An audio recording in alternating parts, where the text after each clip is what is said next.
Hello crochet friends, it's me, Jonah, and today in this show and tell, I'm going to show you a little bit of how to do the difficult part on the Red Heart 3-in-1 crochet hand warmers, and this is actually a pattern designed by Marley Bird, so you should definitely go check it out on yarnspirations.com. And here it is, and what's cool about these is that in the same pattern you can make it 3 different ways. First, you can make it like this convertible with a thumb, a nice long cuff, the fingerless part, and then if you want it to put over the edge, and you have it over the top, so it's convertible. But then you can also take it back, and then you can also just continue it to make it a full mitten. So to recap, it can be a full mitten, a convertible, or you can just stop here and have it be fingerless and take off the thumb. It's whatever you want to do. And then it also has a nice long cuff and some single crochet back loop. And the way that you get this almost knit stitch is by using the waistcoat crochet stitch, but it can also be referred to as the knit crochet stitch. And then you just need single crochet in the back loop down here. So it is called an intermediate pattern, but I would say it's easy with a few tips and tricks. And the yarn it recommends is Red Heart with Love Solid and Red Heart with Love Stripe, and you'll need one ball of each. But I decided to change it up a little bit and use Red Heart Super Saver because it's a nice classic worsted weight yarn that's durable and soft. And then I found the most perfect color of Red Heart Super Saver color block to complement it. But as you can see, in color block, you have variegated parts and then big sections. So what I did is I just cut out those big sections to get it this really pretty marled look and how it's just striped along. And then you can also get the free written pattern, like I mentioned earlier, on yarnspirations.com. And then you'll need 2 hooks, a 5mm crochet hook and a 4.5mm crochet hook, and a pair of scissors. So I'm going to get started and I'm going to show you how to do this part right here, starting with the single crochet in the back loop. So of course, when you look at your pattern, if I pull out one of the gloves here, you're going to first start down here. And this cuff is the same for all of them. It's nice and stretchy. It has a nice stable bottom. And then I've already worked up this cuff here. See how flexible and squishy it is? I've already worked this up because all it is single crochet, but you just go into the back loop here. Right there, back and forth until you have a total of 28 rows or 7 inches, whichever one happens to come first and fits your wrist the best. And then you start with a row of 28 single crochet and then 28 back loop single crochet, which you can see right back here. It's a very thin row, and then that's where we begin our waistcoat stitch, working this in. And you may see that there's no real pattern here, but that's the reason, because the yarn I chose is just a solid gray here, but then the color block I chose actually has gray mixed in with it. So for example, right here, it looks like I didn't add any color, and the color block would be right here in these 4 stitches, like these four, but it's really just because it was gray there, and I think that adds a really pretty effect. If I fold this over, it just kind of goes up to the whole mitten. So here I have my cuff. It's very stretchy, as you can see. And now I want to prep it so that I can begin to work on my actual mitten. So I'm going to take this strand and just put it back here while I chain up 1. And then I'm going to kind of spread this apart like this, hold it open with my pinky finger, and then my ring finger as well. And then I'm going to work 1 single crochet into each edge of the row to have 28 in total. So the first one goes here, 1. The next one will go here for 2, 3, 4, 5, 6. Then I just like to work over my tail here so that I don't have to weave it in later. And about 8, 9, 10 stitches will be good. Then you can just let it drop and finish single crocheting all the way around the rest of your row. And if you did the correct number of rows in the beginning and you correctly put 1 into each side of each row, then you'll have 28 stitches at the end, which is what you need to create the pattern at hand. Little over halfway there. And then after this row, this is where it'll start getting a little more difficult, because up until this point, it's very beginner friendly.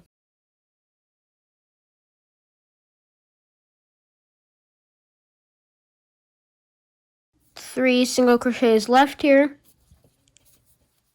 1, 2, and number 3. And then we're going to slip stitch into the top of this single crochet over here.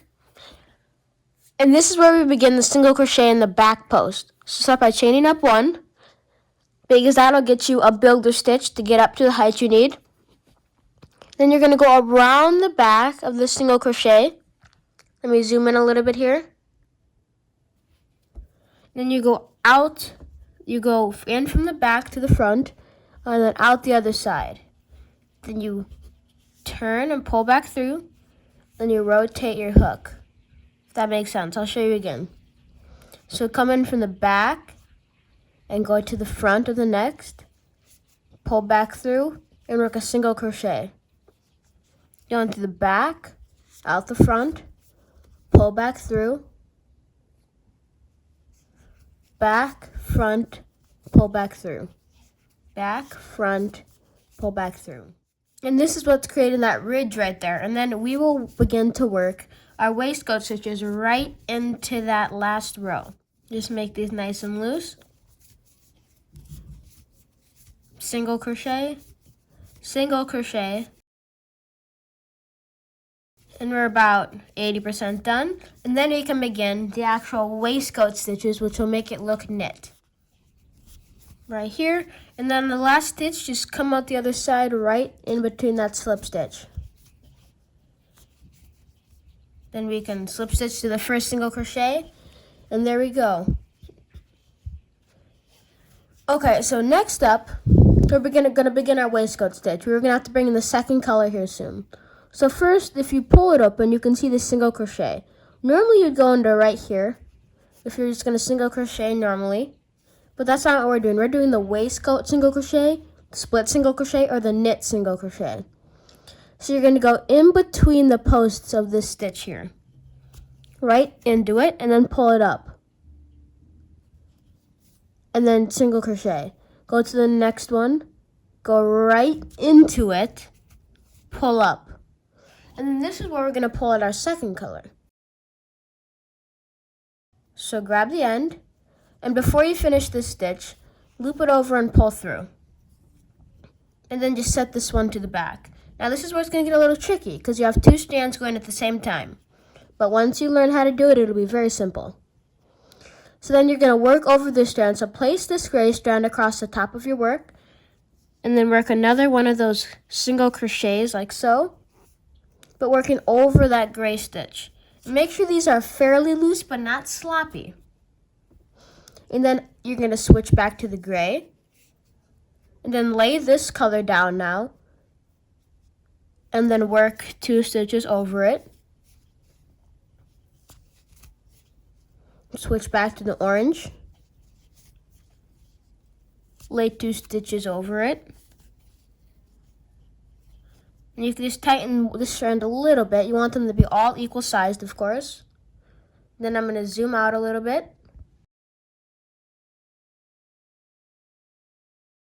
And as you can see now, since this is the color block yarn or stripes yarn, whatever you choose to use, you can see it's naturally going to change as you work through. Because you can see we're already getting a little bit of a pinkish in here. Now we're going to work 2 gray. And this first row is by far the most difficult, because when you're working waistcoat, getting your stitches into your first row is the hardest. But then on the next rows, you can pull your loops up a little higher and make looser single crochets like this. And then it makes it easier.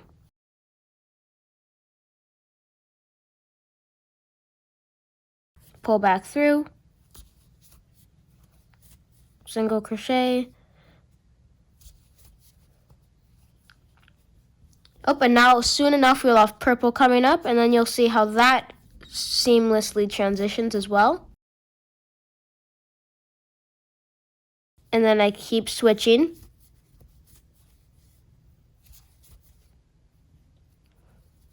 Single crochet.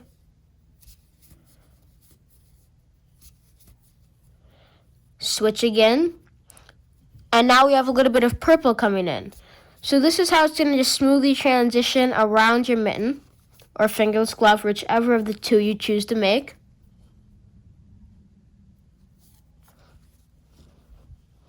start with orange, transitions to pink, and now purple.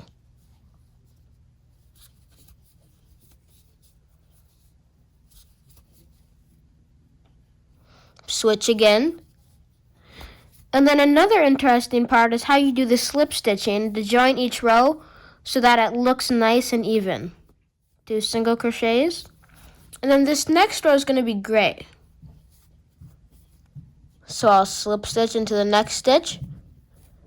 And then I'll chain up one. And then I'll single crochet until that same space again, going over the purple yarn. Like this. Then switch back to gray. So once you get the hang of it, you can go pretty fast. You can kind of hold them in different ways like this. So that way you can easily switch back and forth. Pull it back through. And this is how you do the waistcoat single crochet. And this is basically all you'll need to know for the entire mitten. Because if you're doing the mitten, you'll just shape the thumb gusset, which is surprisingly easy. That's all in the pattern instructions. And then you already have the cuff completed. And then the main body of either of the three patterns that you choose is just this single crocheting in this pattern. But then if I pull out the actual pattern, on the first page here, we just have abbreviations. On the second page here, we have the size, the gauge, the cuff instructions, the instructions for the fingerless mitten, how to change it. Then the thumb gusset is all right here. It's very simple.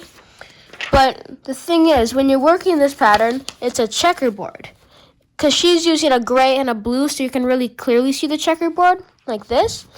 So for 2 rows, you'd work 2 stitches. You'd work a little square of 4 stitches here.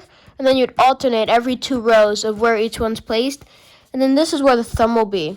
And then there's slip stitches, and it explains how, for the convertible mittens, how to do it for fingerless and convertible, and then how to do the flap for the mittens and the fingerless mittens. And then there's all the other things you'll need here, and the thumb. And the one other thing I wanted to notice is when you slip stitch and crochet this down, you want to make sure that it's nice and done very tightly, because that way this won't stretch out when you have to stretch it out to flap it over. And another thing you could do is add a little loop up here and add a little button down here. So that way when you want to keep it down, you could just put a little button there to hold it down in its place. I hope you enjoyed a few tips and tricks in the center section right here and how to do the back post single crochet and of course the thumb gusset and the flap in this show and tell. And there's so many different things you can do with this. You can make it all one color. That'd be really pretty. Like I said earlier, you can make it into a convertible. You can just make it fingerless, or you can make it into the full mitten. Whatever you prefer. And you can also add or take off the thumb, make it bigger, make the cuff longer, make the cuff shorter.